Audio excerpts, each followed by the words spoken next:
kesempatan ini saya akan mereview tugas ataupun cara melakukan input apa ya, boleh dikatakan apapun di dalam mengoperasikan akun bentuk T. Boleh dikatakan U besar tapi ya kita namakan aja akun bentuk T ya. Oke, seperti mungkin pernah ditugaskan ya dalam pertemuan 3 ya. Oke. Nah, akun bentuk T itu yang pertama, ini saya berikan seperti itu, mengenai format. Format itu setiap akun rekening itu garisnya sendiri ya. Jadi seperti ini. Karena ini berdiri sendiri sebenarnya. Aslinya kan terpisah ya, setiap halaman aslinya. Tapi ini akun T itu kan versi sederhana, versi cepat, versi mudah. Nah, kalau Anda lihat buku besar itu kan per halaman. Nah, itu. Oke ya, yang pertama itu bentuknya seperti ini ya. Jadi misalnya kas, perlengkapan, modal, beban. Ini saya pakai contoh aja ya, ada beban administrasi dan lain-lain. Kemudian privé, kemudian pendapatan gitu ya. Tanah. Kalau mau turun boleh kiri kanan, ini kas perlengkapan juga nggak masalah. Sebenarnya ini kan terpisah ya, tapi diusahakan ya berurut, jangan rencong di sini kas kemudian beban, itu nanti repot karena eh, ada urutannya ya kan, kas perlengkapan tanah itu contohnya. Modal utang nggak ada ya dia. Oke, saya tambahkan utang ya, utang di bawah aja ya.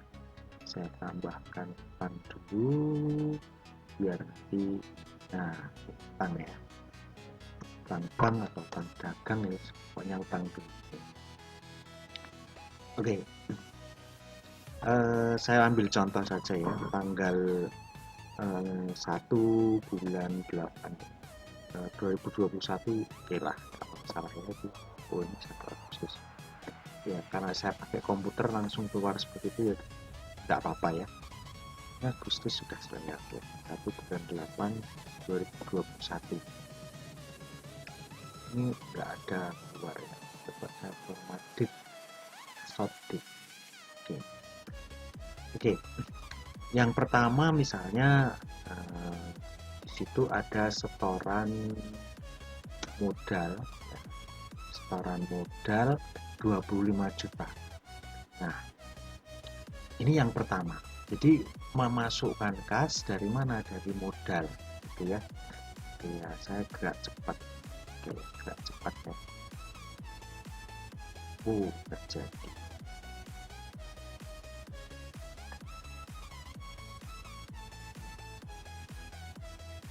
Oke. Jadi ini langsung yang debit kas modalnya ada di kredit. Ini saya kira nggak masalah ya, banyak yang sudah bisa. Oke ya. Nah, kemudian tanggal 5 misalnya eh, menerima apa itu, pencairan uang ya, dari utang ya, misalnya utang di bank. Saya pakai 15 juta aja ya, biar beda angkanya. Nah, itu kan kasnya bertambah, tetapi utangnya juga bertambah. Tadi 5 ya. Itu berapa tadi? 15 juta. Oke. Nah, ini rata-rata nggak masalah ya, sudah bisa ya memposisikan kas dan modal. Nah, yang penting ini yang banyak masih bingung itu nampaknya di privé dan beban. Saya langsung ke sana ya, jadi privé dan beban. Oke. Nah, privé itu kalau Anda lihat di persamaan ada tandanya negatif ya. Oke. Atau boleh Anda lihat di saldo normal. Ya. Jadi Anda belajar apa yang pertama itu di situ ada tanda negatif di dalam persamaan dasar, atau Anda perhatikan saldo normal sehingga tidak salah menempatkan private di mana. Atau ya ini cara ketiga ya, dari cara pertama lihat kode negatif, cara kedua adalah lihat saldo normal, yang ketiga adalah bagaimana mencatat kas ya.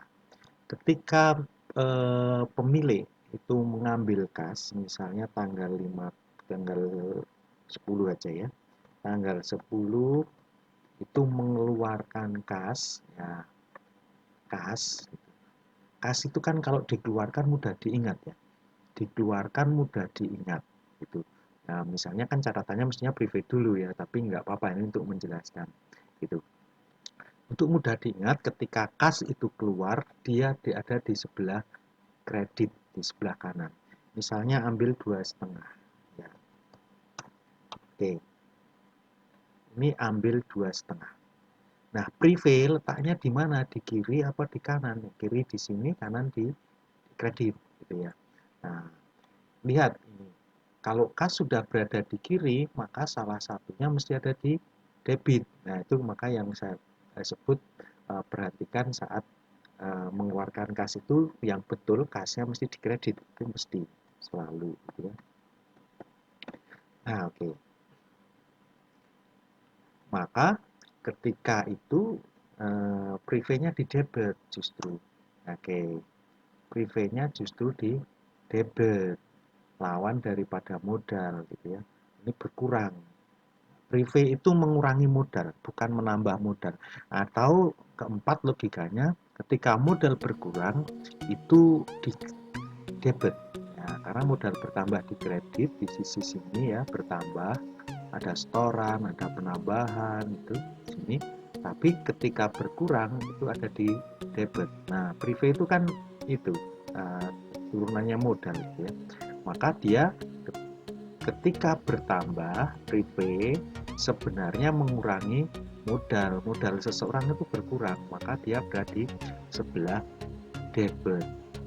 Logika lain adalah kasnya berkurang, kasnya harus dikredit, maka prive-nya harus di debit.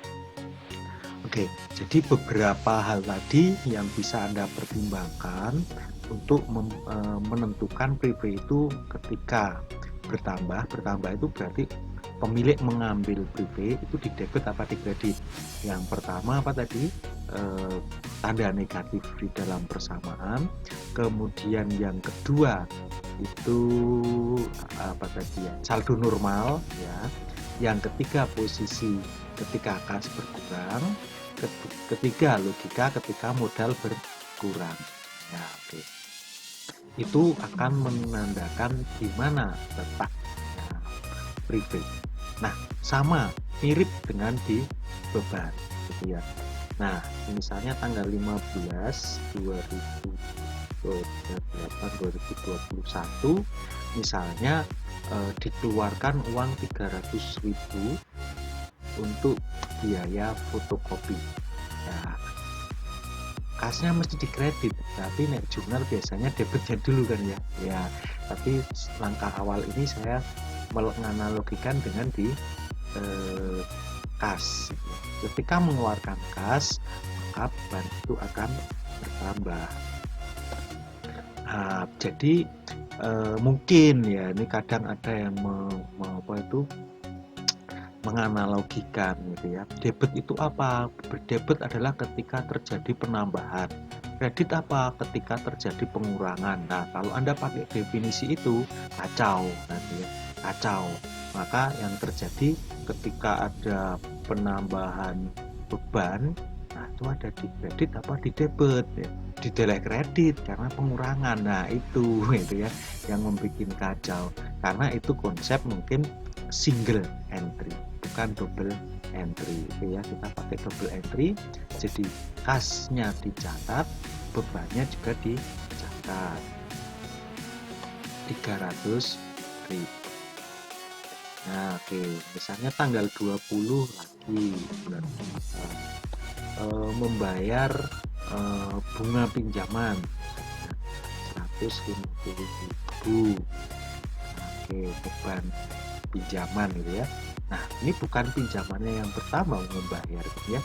20, 28, 29, maka itu beban lain-lainnya ini saya bertambah 140.000.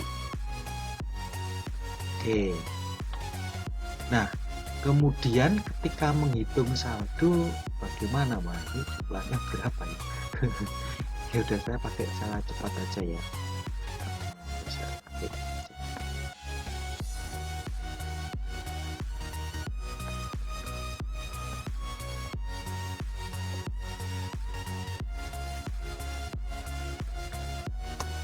Nah, ketemu kan saldonya 37. Nah, saldo ya. Nah, kalau yang ini kelihatan ya satu ya. Nah, ini jelas saldonya di debit. Oke ya. Saldonya di debit. Nah, debit ini juga saldonya di debit ya. Nah, di saldonya 150. Tidak saya hitung ya, kelihatan ya. Nah, ini saldonya 150. Nah, saldo ini dalam angka positif loh ya, bukan negatif. Saldo dalam angka positif itu mesti sama dengan posisi letak saldo normal. Ya, coba Anda perhatikan lagi saldo normal itu posisinya di mana. Itu akan tepat. Ya. Nah, kalau Anda mungkin ada yang menuliskan di sini saldo, tetapi posisinya di transaksinya di kreditnya itu enggak nyambung. Ya, ketika dijumlah nanti enggak nyambung. Ya. Bisa neraca saldo jadi, tapi logikanya yang tidak nyambung. Baik, itu mengenai akun T. Semoga ini memberi penjelasan tambahan untuk yang masih mengalami kesulitan atau kendala di dalam mempelajari akun T. Baik, terima kasih, semoga lancar.